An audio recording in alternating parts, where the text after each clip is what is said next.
Good morning, everyone. I'm Jacqueline Whitmore, and thank you for joining me today. I have an exciting program planned for all of you who are either in the etiquette industry or you're thinking about starting your own business. I'll share with you a little bit about my journey, how I got into this industry. I'll also be sharing with you some of the tips and tools that I believe you need in order to have a successful etiquette business. And some of you may have been in the business or the industry for many, many years, but as we know, etiquette has evolved, it changes. And so as etiquette evolves, we have to evolve with it. So I try to keep all of my information current so that I can serve you to the best of my ability. And so without further ado, I'm going to get ready to show my screen. So let's see if I can do that. And here we go. All right. So if you can see my screen, go ahead and type it in the chat that you can so that I know you can see it. Okay, perfect. So everything you ever wanted to know about starting your own etiquette business.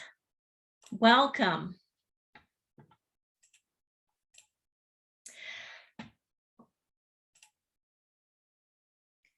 Little bit about me. For those of you who aren't familiar with me and my work, I am Jacqueline Whitmore. I am a certified business etiquette and protocol consultant. I was certified way back in 1996 before etiquette was a thing.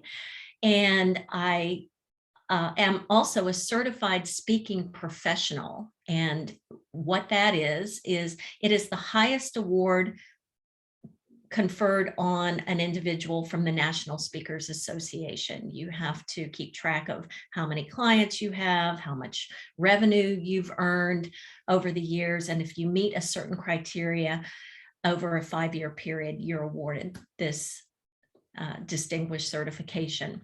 I'm also an author of 2 books, Business Class, Etiquette Essentials for Success at Work, and Poised for Success, Mastering the 4 Qualities that Distinguish Outstanding Professionals.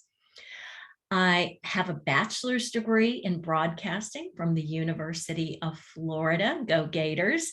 I obtained that many, many moons ago, never dreaming that I would one day open my own etiquette business. So what led me to this industry? I was the assistant director of public relations for the glamorous Breakers Hotel from 1993 to 1998. It was a dream job. I was responsible for promoting the hotel to magazine editors, to television producers, to anyone in the journalism industry. And during my first year at the Breakers, I was responsible for promoting some of the activities at the hotel. And one of the famous activities was the Etiquette Camp for Kids. This hotel was famous for the Etiquette Camp for Kids. And because I had never attended an etiquette camp, I had never promoted an etiquette camp, I was really curious, and I was responsible for bringing in the instructor that year, and that instructor happened to become my mentor. That was Dorothea Johnson from the Protocol School of Washington. She was the original founder and director since she has since retired, but she and I became very good friends, and she came every summer to the Breakers for 4 years and taught the etiquette camp for kids. And we also expanded the camp and started offering it to adults. So we had an etiquette camp for kids and an etiquette camp for adults. And I, being the curious person that I am, I ended up taking the course at the hotel. So that's a little bit about my background. I had no idea that I would eventually fall into this industry, and that's exactly what I did. It was purposeful, but I also feel like it was it was something that I did not plan to do. And I believe that when the student is ready, the teacher will appear. And there are no accidents in life. And people come into our lives for either a reason, a season, or a lifetime. And working at the Breakers was a beautiful 5-year season that I had the opportunity to learn etiquette, apply etiquette, and I ended up, after getting my certification in Washington, D.C., I ended up teaching business etiquette to the employees at the Breakers. And that's where I believe that I established my foundation, so that when I was laid off in 1998, I was laid off from my job. If you've read my newsletter, you know the whole story. I decided that I would launch my own business, and having that certification from the Protocol School of Washington gave me the confidence to do so. So that's a little bit about me, and let's talk about the world of etiquette and what you need to know. First of all, the 5 things you need to know. Number 1, people need hope, positivity, and kindness more than ever. Let's face it, folks. The last 2 years have been really rough. Either we've been through something, we're going through something, or we're getting ready to go through something, or we know someone who has been through something. And I believe that the isolation that the pandemic brought to all of our lives has caused us to want and crave connection. And teaching etiquette, teaching people how to connect, is exactly what I believe the world needs right now. Number 2, people need conscious leaders. If you love people, if you are a person who believes in hope, positivity, and kindness, I believe that this is a career that you would be very, very happy and satisfied with, because at the end of the day, etiquette is more than knives and forks. It's really about a lot more than that. And you'll hear my definition in the next few slides. Number 3, you have a global marketplace available to you. Since the pandemic, we have been given a huge opportunity to reach so many more people. Just look at today's course. When I was welcoming all of you, we have people from Kenya, we have people from Quebec, we have people from the US, we have someone from Panama, all because of the advancement of technology. We can reach so many more people than when I began my business in 1998. My world was very small. It was just my community. But now you have the opportunity to make an impact on thousands and thousands of people. Number 4, this is a time for growth and transformation. I believe that we're ready, all of us, now that we're coming out of the pandemic, we're ready for something exciting. We're ready for growth. We're ready for transformation. And so are a lot of other people. And again, I can't stress enough how important the craving for connection is right now. And 5, etiquette is an essential life skill. It's an essential social skill. It's an essential life skill. And it's also an essential business skill. And it's not enough to just have technical skills anymore. Anyone can teach technical skills, but for someone to acquire those social skills that are so necessary, especially today, I believe that etiquette is the avenue that people can use, the tool that people can use to, as a gateway to reach their full potential. So let's take a look at what etiquette used to be. This is a definition I pulled from the Merriam-Webster dictionary, and I'll just read it. Etiquette, the conduct or procedure required by good breeding or prescribed by authority to be observed in social or official life. Folks, I think that's boring. I really do. And I'll tell you, since 9/11, etiquette has evolved. Since World War II, etiquette has evolved. Since the internet was invented, etiquette has evolved. And most recently, with the pandemic, etiquette evolves. So what I believe etiquette really is this. This is Jacqueline Whitmore's definition. The art of knowing how to treat other people. Being aware of how your behavior affects others. Manners and etiquette are different. To me, manners are automatic. You don't really have to think about it too much. For example, if you're walking into a grocery store and someone is behind you, most of us would automatically open the door for the other person. The other person would walk through the door and say, thank you. That is an automatic response. That's simply good manners. Etiquette, on the other hand, requires thought, mindfulness. It's often doing the unexpected, going above and beyond, and being a little bit more detail oriented. So an example of etiquette might be, so you receive a gift and the automatic response would be to thank the giver. That would be good manners. But if you go beyond just the expected and you go into the extraordinary category, that would be writing a handwritten note to the person.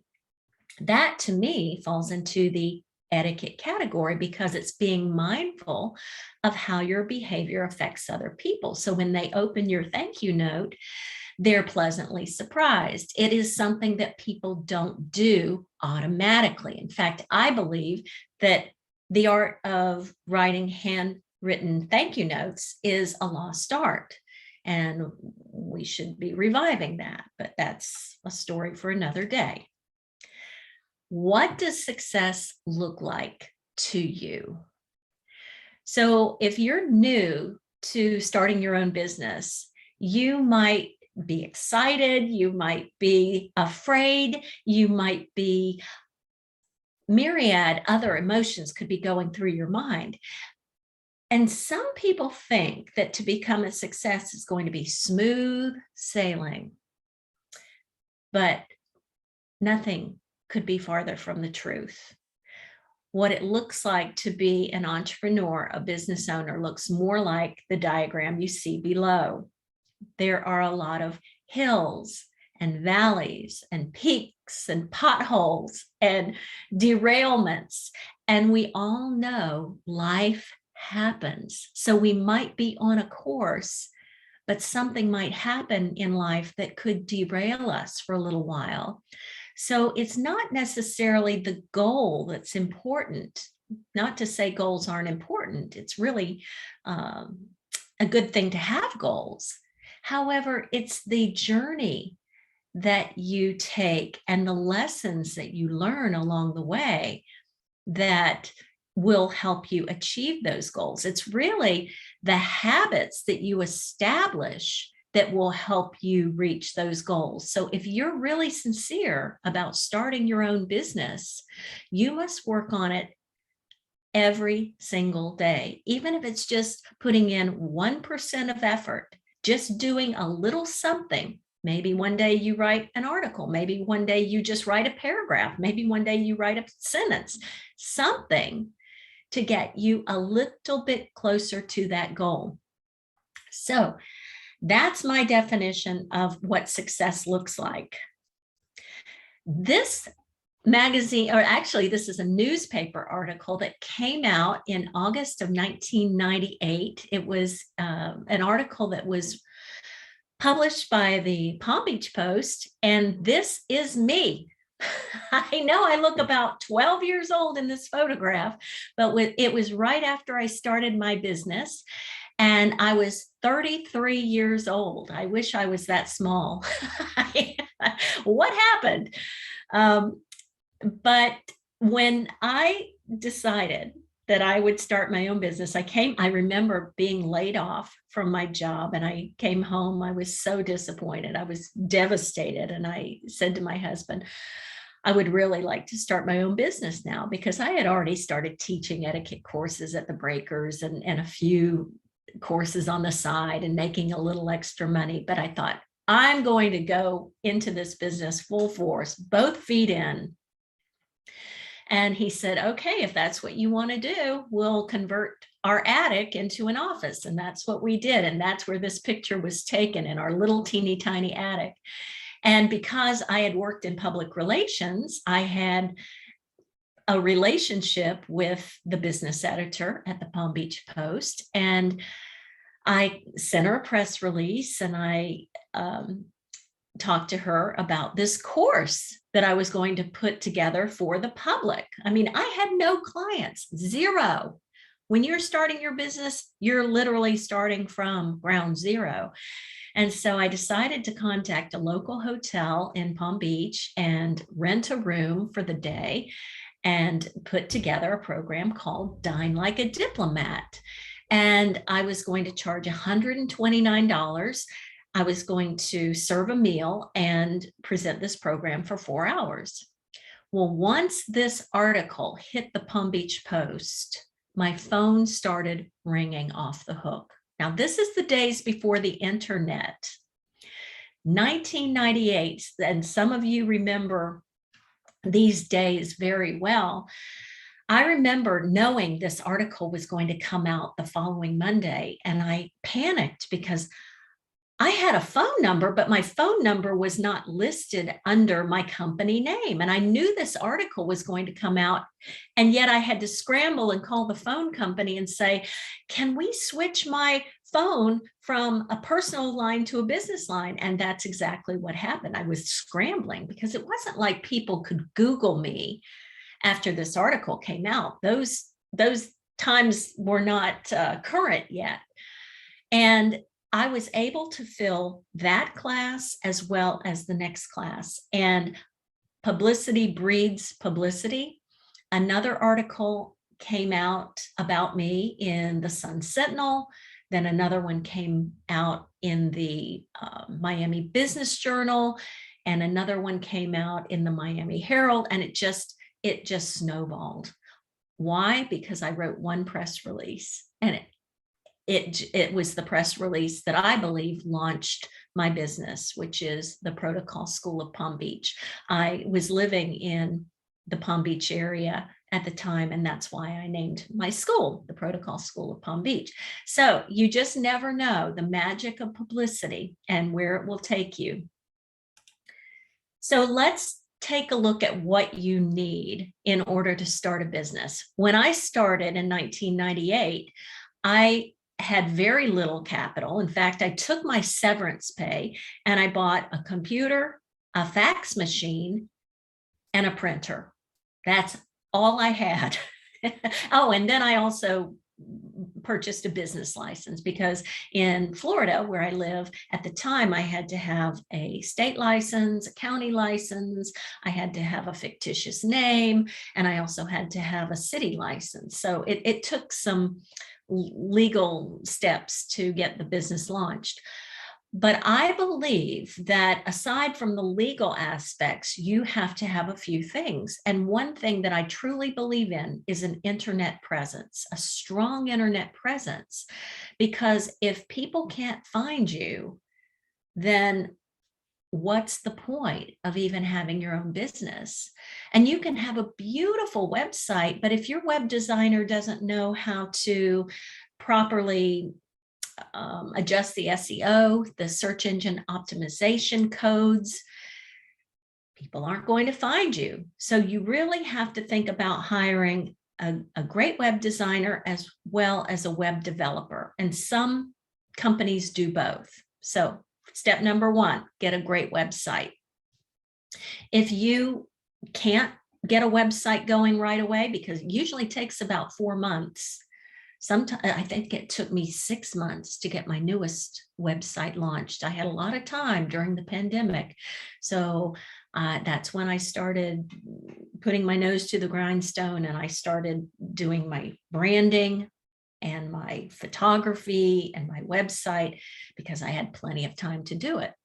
But if you are short on time and you need to get something up, I would recommend that you have a LinkedIn profile, because Google favors LinkedIn. If you Google anyone, normally their website comes up first, and then their LinkedIn profile comes up second. So if they don't have a website, their LinkedIn profile will come up. So I want you to treat that LinkedIn profile like you would anything else. I want you to have a great photograph. I want you to have a wonderful bio. You can put your articles on LinkedIn. You can do videos. You can solicit recommendations. It's a wonderful tool, and it is the most underutilized tool that that most people don't even know about. And then after you have your LinkedIn presence established, then think about what other social media outlets that you enjoy. For example, I enjoy Instagram and Facebook, but my audience doesn't hang out on Instagram. That's a much younger audience. Do I still promote on Instagram? Yes. My audience can be found on LinkedIn, because my audience is the corporate executive. But I participate in Facebook and Instagram because I enjoy it. But you don't have to be on everything, because you're going to get totally overwhelmed. And there's just so much noise out there that if you start trying to concentrate on TikTok videos and Instagram videos and doing your website and trying to get your speaking engagements going, you're really going to get frustrated, confused, and you might throw your hands up in the air and say, I give up. And I don't want you to give up. I want you to do things in baby steps, even if you have to do one thing at a time. You have time. And if you have a full-time job, good for you, because you can start a second business while you are still employed. Bravo. And then my fourth suggestion is, once you get your website up and running, I want everyone to concentrate on having an online newsletter, because if something happened to Facebook, you don't own Facebook. Mark Zuckerberg owns Facebook, so he could take it down any day. I mean, it could go down any day. Instagram could go down any day. And the contacts that you have on social media could go poof and disappear. So when you have a newsletter list, an email list, those people belong to you and your list. So you can contact them as frequently as you would like. I tend to send out a newsletter. I'm trying to do it once a week. I used to send it out once a month. And then when I was going through life's challenges, I would do it once every 6 months. But it doesn't serve you well unless you do it consistently, because what a newsletter does is it establishes you as an expert in your field. And I'm just going to stop sharing my screen for just a second and just talk to you about my newsletter for just a minute. When I started writing it, it was probably about 15 or 17 years ago. And every single month I would come up with different tips. 5 tips to be a better Easter host, 5 tips to regifting etiquette, blah, blah, blah. It was just tips, tips, tips. There was nothing wrong with that, but I believe the newsletter was kind of flat, kind of boring. So then one day I decided, you know what, I'm going to share a little bit about myself, just a little bit.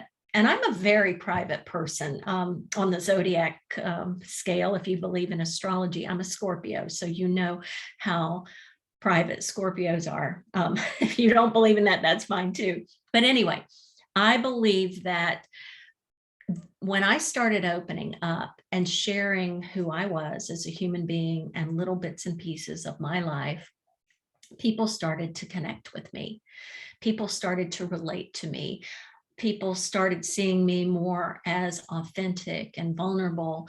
And I didn't open up widely overnight. I mean, it took years. And so now when I'm sending out newsletters, and those of you who are on my list, every single week I try to make it more personal so that it's more about what I've learned over the years and how you can, what information that I have taken, and I'm sharing it with you instead of just saying, oh, here are 5 tips to become a better hostess. So a newsletter, I think everybody should entertain that idea. So I'm going to start sharing my screen again. And here we go. Okay. All right. So how do you make your website stand out? Well, there are a lot of different ways. First of all, you've got to have a really creative designer. But more importantly, you don't have to spend a fortune on your website. Back when I started, oh, goodness, I think I paid $500 for my website. Those days don't exist anymore. Websites are thousands and thousands of dollars, but you can still shop around and find someone who can give you a basic website, and you don't need much. But what I think you do need are great photos. I want you to invest in a good photographer, and I'd love to see you have some photographs that are taken indoors as well as outdoors. I'd like to see you have a business photo for headshots and speaking engagements, and I'd love to see you have some lifestyle photos. Maybe you're sitting on the couch sipping tea, or you're out in your garden, or you're doing whatever you love. Maybe you have a dog, and so you have your picture taken with your dog. It's that human element that I believe that it attracts people. Videos are great. If you don't have a presence on YouTube, you might want to think about opening a YouTube channel and start doing mini etiquette tutorials, 10 minutes in length. That's all you need. Maybe you do one a week, putting them on your website. It's also important that your descriptions of your courses are well written. If you're not a writer, and most people aren't, hire a good copywriter. Give them the basic content and say, can you make this sound more professional? Can you embellish this for me? Great SEO, search engine optimization. People have to find you on the search engines. So make sure that you find someone who can help you with that. And here's a really important point. Don't include prices on your website, because different clients require different prices. For example, you might teach a nonprofit organization. You might teach a for-profit. You might speak at your local Kiwanis Club or Chamber of Commerce. You might teach a family, tutor a family in etiquette. There are different prices for different audiences, and the only way you can come up with the right price is by digging deep and doing a needs assessment and asking that client, what is it that you want? Why is this important to you? What topics most interest you? How many people are going to be at the event? How many hours do you want me to speak? There are just so many different questions that you have to ask. It's like going into a doctor's office. When you sit down in front of a physician, that person will ask you, what are your symptoms? How long have you been feeling like this? What medications are you taking? Where do you hurt? In order to prescribe the right medication or the right therapy, that doctor has to ask you probing questions. And we are no different. We have to ask probing questions of our clients before we can establish a price that is on point, that is competitive with everyone else in our industry. And that is a challenge, because when I started, I didn't know how to price my programs. I didn't know my worth. I had just started. There were very few people in my industry. In fact, when I developed my website, there might have been 5 people in my entire industry who had a website. That's not many. And so I had to just do a little bit of guessing. But what I will say is this: do not give away your programs. I will repeat, do not give away your programs. And there's an exception to every rule. Sure, if your local Kiwanis Club calls, or your an organization calls and says, can you teach a group of our inner city girls? That's giving back. I understand that. That's a way to give back. However, you can always ask for an honorarium. An honorarium is a small amount of money that will pay for your time out of the office and will also pay for your gasoline. And an honorarium can be anywhere from $250 to $500, but at least it pays for your basic expenses. And you're not giving a full on program. You're usually giving a 30-minute teaser, and then you're collecting email addresses after the fact, and you're putting them on your email list. So you're getting something in return, not to mention the rubber chicken dinner. So you have to be very smart when it comes to negotiation. And I find that most people are not comfortable asking for money. So you have to get over that hurdle.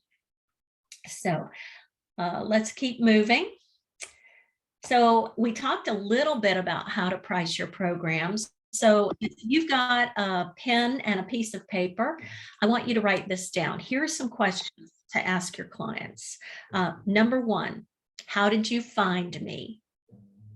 Why do I ask that question? Because if the client says, well, I subscribed to your newsletter, or I heard you speak at such and such event, that tells me the client is already familiar with my work and what I do. And that's a warm lead. But if the client says, well, I'm just sending out an email to different people to see what their prices are, and you probably can guess by the way they write their email, if they don't even use your name, by saying, hello, comma, I'm holding an event in February and I'd like an etiquette speaker. What do you charge? That is a cold lead, and it might not go anywhere. In fact, 9 times out of 10, those don't work out for me. The ones that work out for me are the ones that believe, like, and trust me. I call that the BLT factor: believe, like, and trust. And if you have someone who believes, likes, and trusts you, then the chances of you getting that piece of business are a lot higher. So I also ask, after, how did you hear of me? What do you have a date in mind for your program? If they say no, then that tells me it's a cold lead. If they say yes, it's in February of 2023, that's good for me to know. How many people will be attending your event? What topics interest you? And here's something really important for you to ask. This is where I feel like I'm a physician. What sort of, you'll ask, what events do your attendees usually attend? Because they might be getting them ready for a certain conference and they want to make sure they're polished and professional for this particular event. But what's even more important is that you ask a probing question that sounds something like this: is there anything that happened within your organization to bring about your call with me today? In other words, is there anything that your employees do that bothers you? So you see where I'm going with that question. I'm trying to find out, I'm digging deeper to find out what the pain is and how much. Here's the big question. Write this one down. How much would it cost your company if you were not to have this type of program? Now you're getting them to think monetarily. So if I'm talking with a wealth management firm, they deal with clients who have millions of dollars. And if a wealth manager makes a huge mistake, he or she says something that offends this client, or they do something offensive to this client, and that client leaves, that costs that firm millions of dollars. So by the time you quote your rate, let's say your rate is $2,500, that's a small drop in the bucket compared to what it takes to regain a new client. So you see where I'm going with this? And then based on everything they tell you, I would say to the client, if you don't mind, I'd like to process this. I would like to write a proposal and get back to you regarding my fees and my suggestions. And then that will give you an opportunity to sit down and think about what prices you would like to propose to this client. And when I say prices, that's plural. So you might want to present two options, option A and option B. Here's a lesser price for a lesser amount of time. Here's a more expensive price if you want more topics and more time. And I remember when I started my business, I used to tell the client everything. In other words, when I used to teach, I wanted the client to know everything that was in my head. I was like, blah, blah, blah, blah, blah, blah, blah. And I was exhausted after an hour. The client would ask for a dining program, a networking program, a technology etiquette program, a first and lasting impressions program. Can you do that in an hour, Jacqueline? Yes, I can. No, you cannot. An hour you can do one subject. For an hour you can concentrate on dining etiquette. That's it. So don't give away the company store, as they say. So different courses. You can teach so many different courses. The world is your oyster, as Oscar Wilde once said. You can offer business etiquette, you can offer children's etiquette, teen etiquette, university students, how to transition from backpack to boardroom, from campus to career. You can serve a wide range of individuals if you are certified in business etiquette. Because, okay, let me stop sharing my screen. I want to really talk to you seriously about this.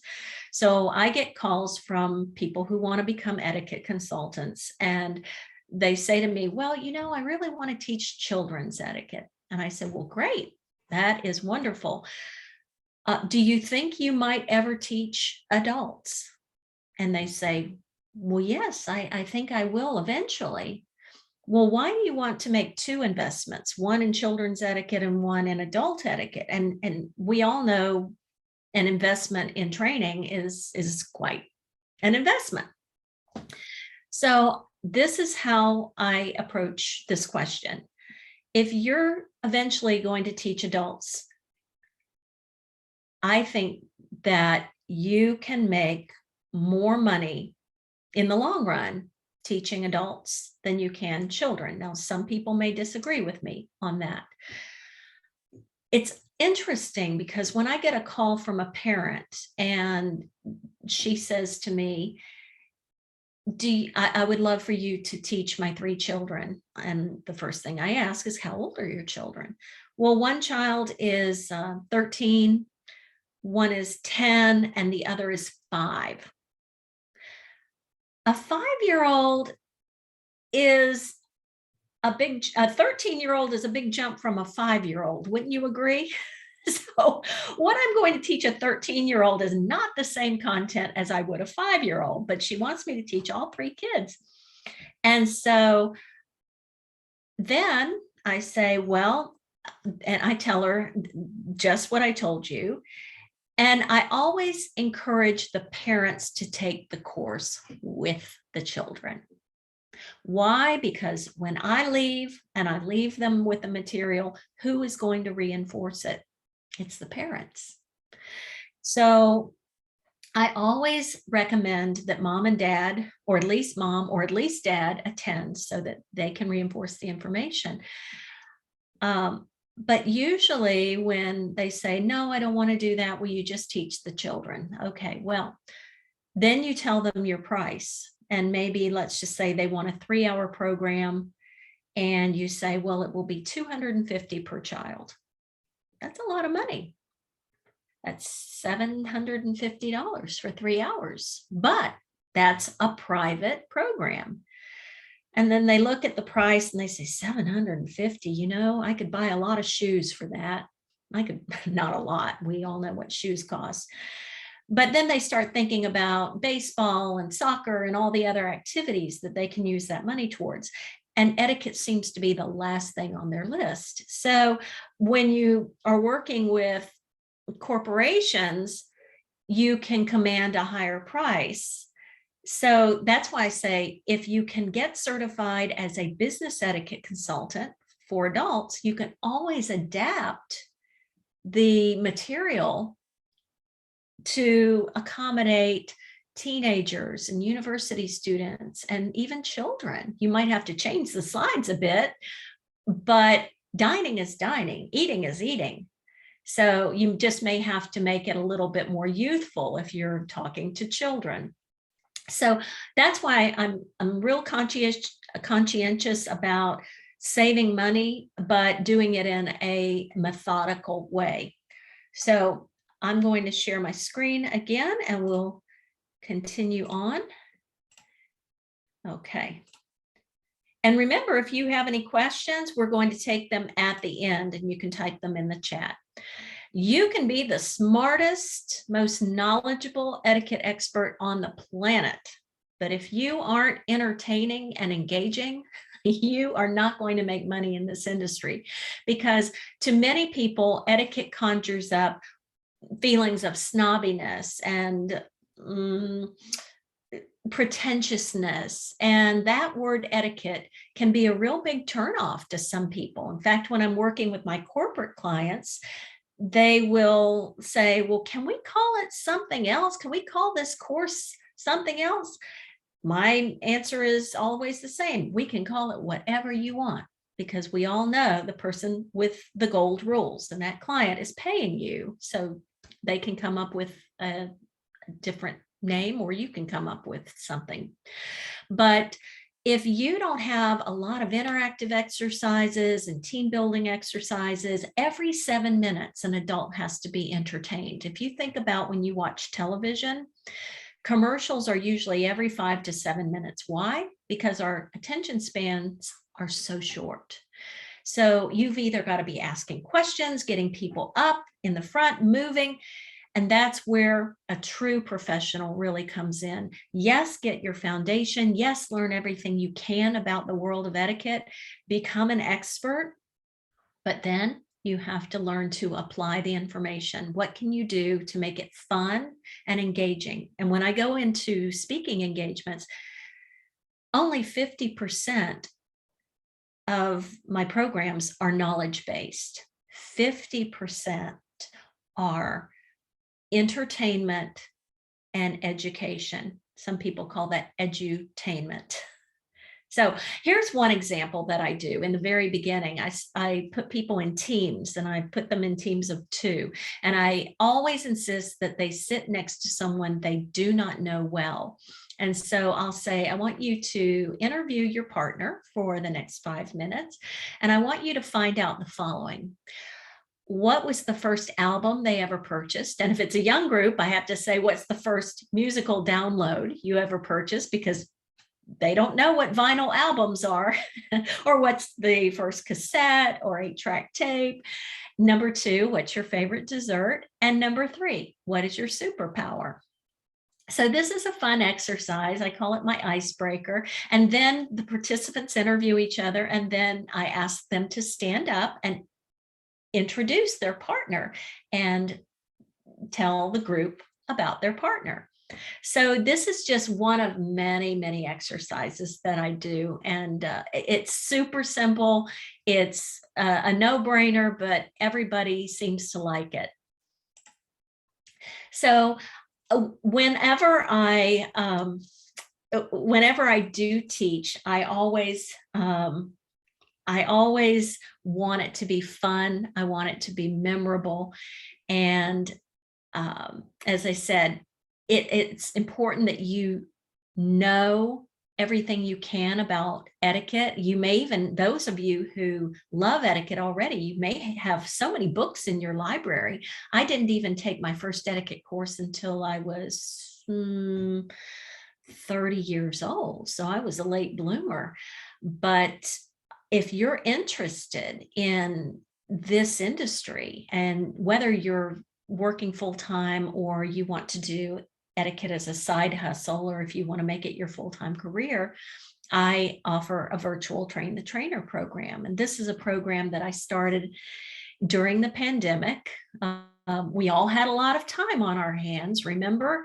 And so I sat down one day and I said to myself, you know, we can reach more people now with the beauty of Zoom and some other programs. So I created 10 pre-recorded modules. And by the way, this is something that you can do if you decide to start your own website. You can have an online academy and you can record your lessons, and you can sell these lessons to corporations in the event that they can't bring you in person. So anyway, I recorded 10 modules. I put together my Train the Trainer student workbook. I put together my 250 PowerPoint slides, which those of you who have been working in this industry, you know that takes hours and hours and hours of time and preparation. And if you're not techno savvy, this has been done for you. I put together all the marketing materials and the forms that I've used over the years, and I put it in an Etiquette Essentials toolkit. And then I even offer a bonus for those who decide to take the virtual Train the Trainer. You have access to me for 6 months after the program, because I guarantee you're going to have questions and you're going to want someone to be your mentor to hold your hand and guide you and make sure that you are reaching your goals and that you succeed.